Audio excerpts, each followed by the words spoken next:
الذين يبلغون رسالات الله ويخشونه ولا يخشون أحدا إلا الله وكفى بالله حسيبا. ما كان محمد أبا أحد من رجالكم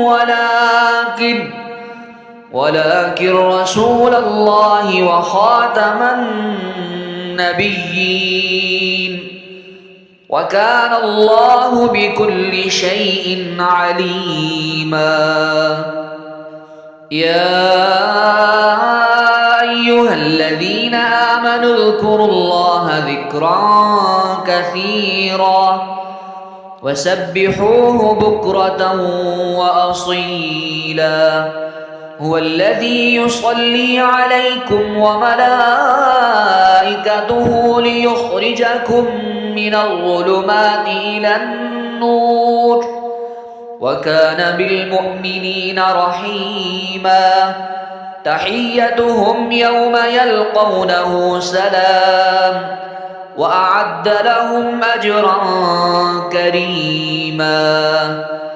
يا أيها النبي إنا أرسلناك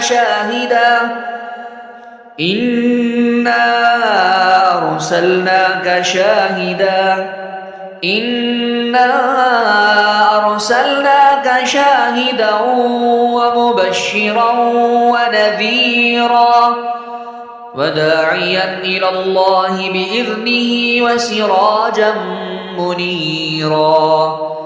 وبشر المؤمنين بأن لهم من الله فضلا كبيرا ولا تطع الكافرين والمنافقين ودع أذاهم وتوكل على الله وكفى بالله وكيلا.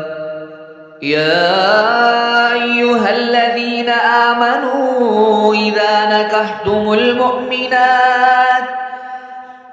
نكحتم المؤمنات ثم طلقتموهن من قبل أن